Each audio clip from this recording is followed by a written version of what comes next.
महाराष्ट्र के मुंबई में हाल में कांग्रेस छोड़कर एनसीपी में शामिल हुए बाबा सिद्दीकी की शनिवार की देर रात गोली मारकर हत्या कर दी गई।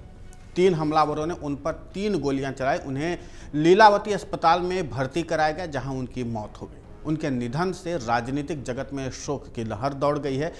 सबसे महत्वपूर्ण बात यह है कि केंद्र सरकार की ओर से उन्हें वायु श्रेणी की सुरक्षा दी गई थी, इसके बावजूद उनकी हत्या हो गई और इसी को लेकर के अब सवाल उठ रहे हैं। बता दें कि बाबा सिद्दीकी ने 15 दिन पहले ही अपनी हत्या को लेकर के आशंका जताई थी, अपने जान को खतरा बताया था। इस बारे में राज्य के उप मुख्यमंत्री अजित पवार को बाकायदा उन्होंने जानकारी दी थी। इसके बाद केंद्र सरकार की ओर से उन्हें वायु लेवल की सुरक्षा दी गई थी। सिद्दीकी की मौत ने सुरक्षा पर सवालिया निशान भी खड़ा कर दिया है। उनके बेटे जिशान सिद्दीकी ने बांद्रा ईस्ट में ऑफिस को लेकर के जो बातें आई, उसमें उन्होंने कहा कि शुरुआती जानकारी है कि 3 लोगों ने इस दफ्तर के बाहर फायरिंग की। उन्हें 2 से 3 गोलियां लगी थी। घायल हालात में उन्हें आनंद फानन में लीलावती अस्पताल में भर्ती कराया गया। वहां उन्हें डॉक्टरों ने मृत घोषित कर दिया। पुलिस ने गोलीबारी में हरियाणा और उत्तर प्रदेश के संदिग्धों को अरेस्ट कर लिया है। प्रारंभिक जांच से पता चला है कि हमला स्लम पुनर्वास प्राधिकरण परियोजना पर विवाद से संबंधित हो सकता है। एसआरए झुग्गी बस्तियों की पहचान करने और झुग्गी पुनर्विकास कार्यों की शुरू की योजना है। प्राधिकरण भूमि की खरीद, परमिट जारी करने और झुग्गी पुनर्विकास कार्यक्रमों की प्रगति की देखरेख का काम करता है। अधिकारी इसकी जाँच कर रहे हैं। वायु श्रेणी की सुरक्षा में कुल 11 सुरक्षा कर्मी होते हैं। इसमें 2 पीएसओ भी होते हैं।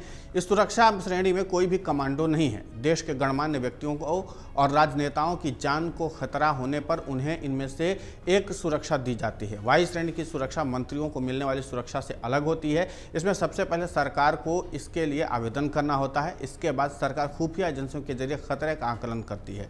खतरे का पता चलने के बाद सुरक्षा प्रदान की जाती है। बाबा सिद्दीकी का नाम बॉलीवुड में बहुत मशहूर था। बॉलीवुड में इफ्तार पार्टियां अक्सर चर्चा में रहती थी। इफ्तार पार्टी में शाहरुख खान और सलमान खान के बीच हुई बहस को बाबा सिद्दीकी ने ही मेल मिलाप करवाया था, इसीलिए उनकी चर्चा काफ़ी हुई थी। बाबा सिद्दीकी ने अपने राजनीतिक करियर की शुरुआत मुंबई में एक नगर सेवक के रूप में की थी।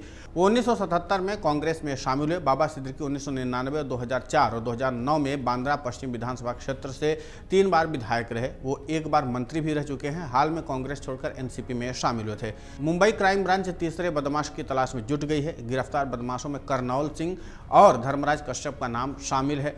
क्राइम ब्रांच की टीम शूटरों की हिस्ट्री खंगालने में जुटी हुई है। मुंबई क्राइम ब्रांच की team Haryana, Delhi, UP police के संपर्क में है। मुंबई पुलिस, दिल्ली पुलिस की स्पेशल सेल, हरियाणा की सीआईए और यूपी एसटीएफ के संपर्क में है।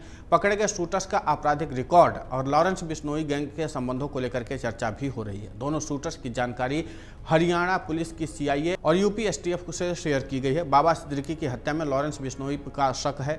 लॉरेंस बिश्नोई इस वक्त गुजरात की साबरमती जेल में बंद है। बाबा सिद्दीकी महाराष्ट्र की राजनीति में बड़े नाम थे। 1999, 2004 और 2009 में 3 बार वो विधायक रहे। हमने पहले भी आपको बताया था।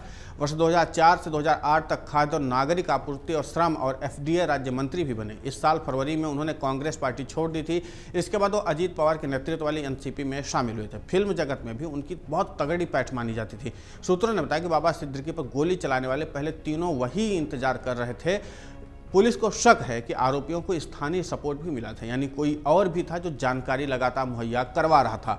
मुंबई पुलिस सभी एंगलों की जांच कर रही है। सियासी रंजिशों में हत्या की सुपारी के एंगल से भी पुलिस जांच कर रही है। मुंबई पुलिस ने 3 शूटरों को गिरफ्तार किया, जबकि अभी एक फरार है और उसकी खोजबीन लगातार मुंबई पुलिस कर रही है और आसपास के राज्यों से भी लगातार संपर्क में है कि कैसे भी करके उसकी जानकारी मिल पाए। अगर आप ये वीडियो YouTube पर देख रहे हैं तो हमारे चैनल को सब्सक्राइब कर बेल आइकन दबाएं और Facebook पर देख रहे हैं तो हमारे पेज को लाइक करें। 8 मिलियन प्लस सब्सक्राइबर, आपके इस भरोसे के लिए बहुत धन्यवाद।